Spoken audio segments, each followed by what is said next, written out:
Hello good morning सबैजनामा। After long time एउटा नयाँ भिडियो बनाउँदैछु। आजको भिडियो चाहिँ एकदम स्पेसल हुनेवाला छ। आजको हाम्रो यात्रा चाहिँ हाम्रो रुबी भ्याली स्थित कालो दह सेतो दह भन्छ, ठ्याक्कै हाम्रो गणेश हिमालको छेउमा त्यतासम्मको यात्राको लागि निस्किया छौँ। अब आज बिहान निस्केपछि हामी आजको बास चाहिँ बाटोमा, अनि भोलि बेलुका मात्रै हामी कालो दह पुग्छ। हेरौँ अब बाटोमा के कस्तो गर्छ। हामीले तपाईँलाई यो भिडियो मार्फत देखाउनेछौँ। हाम्रो टिममा धेरैजना छैन, 5 जना मात्रै छ। हाम्रो एकजना विनोद भाइ यता माथि हाम्रो साथीहरू चाहिँ माथि हुनुहुन्छ अरू। ल यो भिडियोमा चाहिँ फुल तपाईँलाई रुबी भ्यालीबाट गणेश कुण्ड कसरी जाने भनेर पुरै देखाउनेछु। ल अहिले चाहिँ गर्मी भएर चाहिँ हामी यहाँ तातो पानी जाने ठाउँमा चाहिँ हाम्रो विनोद भाइ चाहिँ पुरै गर्मीले पसिना भइसक्यो। माथि मात्रै देखाऊ है।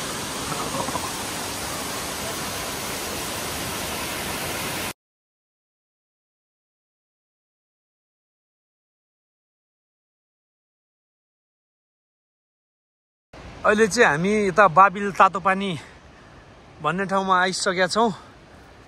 अब हामी सजिलो बाटो थियो अहिलेसम्म चाहिँ। अब चाहिँ ठाडै उकालो बाटो हिँड्नुपर्ने अवस्था छ।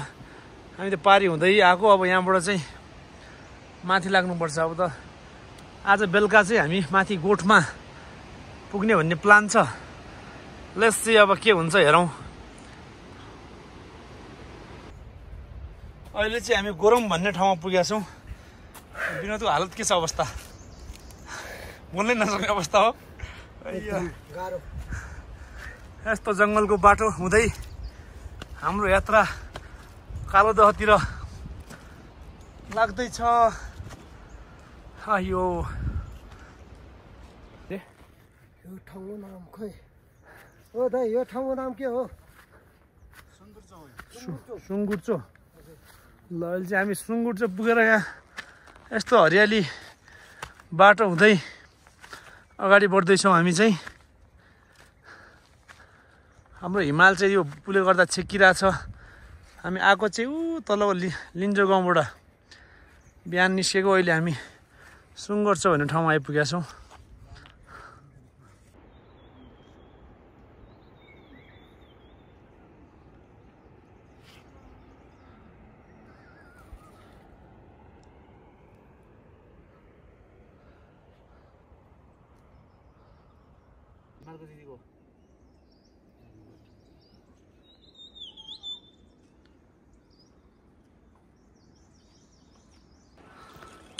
हरिया पहाडहरू हुँदै लेकतिर हाम्रो यात्रा जारी रहिरहेको छ। अहिले चाहिँ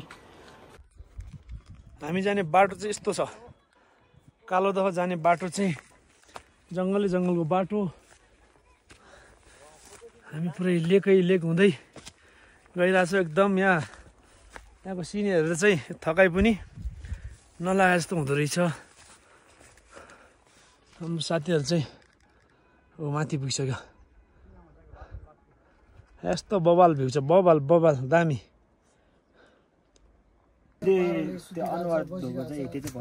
ठिक छ। हाम्रो चाहिँ मुख धुन चाहिँ हुन्छ। गोठमा हाम्रो अहिले यहाँ चाउचाउ पकाउने कार्यक्रम भइरहेछ। यस्तो छ अवस्था। ल हाम्रो चाउचाउ यो चाहिँ हाम्रो चाउचाउको लागि पानी उमाल्दै म चाहिँ यहाँ सुतिरहेको छु। भेना चाहिँ थाकेर यहाँ पल्टिरहेछ। लाम्बसार यता पछाडि बाख्राहरू छ।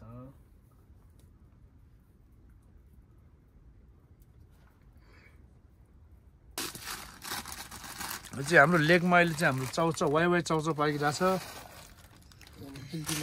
दिल्लीमा बनाउने मान्छे चाहिँ अब भाडामा फेरि सबै दुध रहेछ।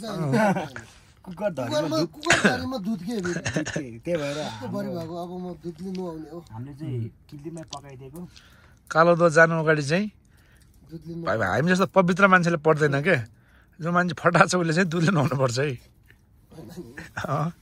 अब आजदेखि मन सफा गरेर जानु पर्यो नि त म। 5 मिनट सक्दिनँ, 1-2 मिनट मस्तले पाउँछ। तर त चिसो रहेछ नि, एउटा कहाँ बोल्छ ए चम्चा रहेछ अर्को माइ चुक्चुङको सफावाला ढाडो ए छिटेन यहीँ होस् यो त सफा रहेछ है थालिदिनु सक्दिन लागेछ यो घरको युजिन्छु चम्चे त न बिगुज ढाडो के छिटेन होला कि बेना यो छिनिरहेछ अलि पाकेन ल अलि पाकेन होइन आता कि आगो भएन कि मेन कुरा अरे त के अनि एमबिसी त म त दुध पनि खाने हो थोरै भयो नि दुधले अलिकति उ दिन्छ के मात फोरमा गयो क्या हो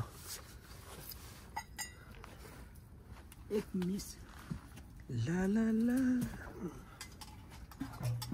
चुच्चु खाले पानी चाहिँ कम अरू झ्याउ भयो नि आज एक दिन त हुन्छ नि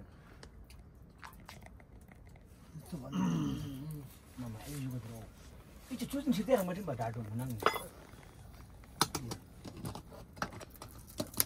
दुध त म खाने हो एक हप्ता त्यो के छ त्यो आजको के भन्नु हुँदैन यो चाहिँ मेरो चाउचाउको सुप खाँदैछु फासर चाहियो तँलाई चाउचाउ चाउचाउ पाकिसकेको छ म त यो खान्छ है बिन्छ मलाई यार झुकाएर मान्छे यार ल खाऊ भाइ प्रकाश नि भन्दै कि अर्को पठाइदिनु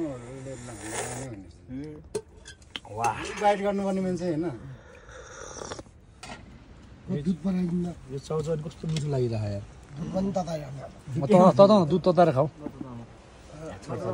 के हुँदैन अनि मिठै हुन्छ खाऊ न खाऊ तताएर मिठो तातो खाऊ न दुध फाट्ला फेरि फाट्यो भने झन् त्यो नराम्रो फालिदिने माथिको माथि मात्र खाने त फार्नु त फार्छ सिउरै भने एकछिन पानी परेर अहिले चाहिँ मौसम फेरि खुलिसकेको छ अब हाम्रो यात्रा फेरि कन्टिन्यू हुन्छ लौरो यो चाहिँ याक नै हो चौरी याक हो याक के तपाईँ त फेरि माथि पुगिसक्नु भएछ त अनि म पुऱ्याउदिन म पुग्दैन हो तल फर्किनु तपाईँ हो म फर्किन्छु ए ल हुन्छ बुवा ल चाहिँ हामी यो कुन ठाउँ रे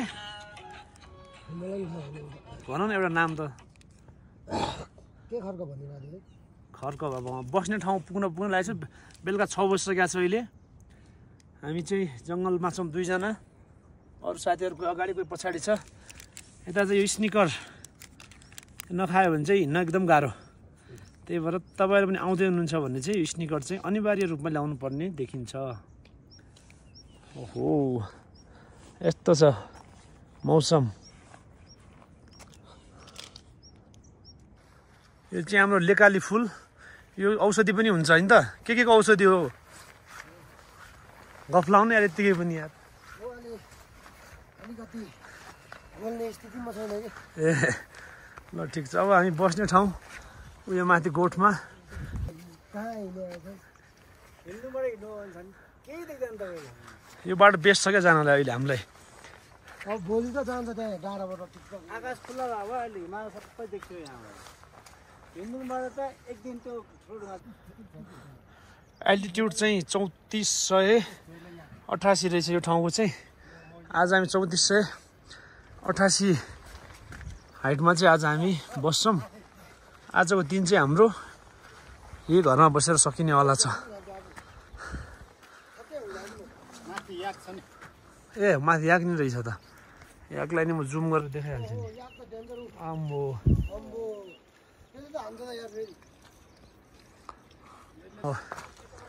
यस्तो याक छ मेरो पछाडि लेकाली याक के छ भाइ यसले हान्यो भने चाहिँ फेरि सक्यो यस्तो माया लाग्दो रहेछ नि फेरि हेर्दाखेरि चाहिँ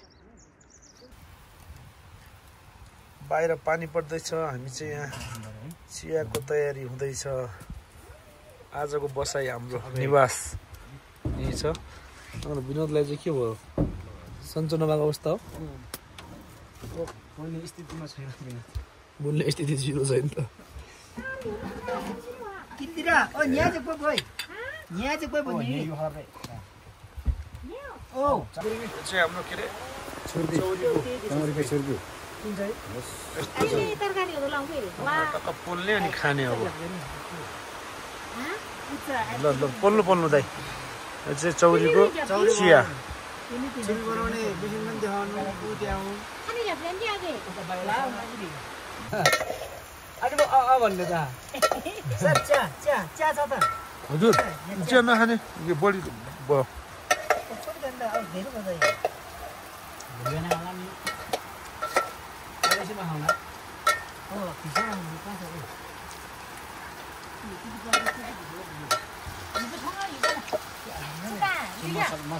मसला हाल्यो हो मसला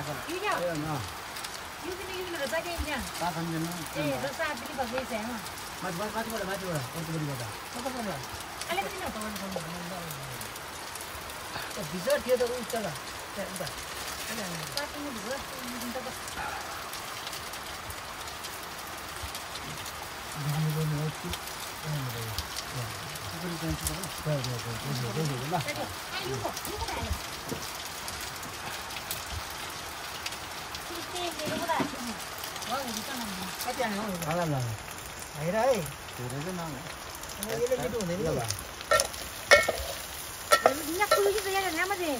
मसला हालेर सबै त हुन्छ यसमा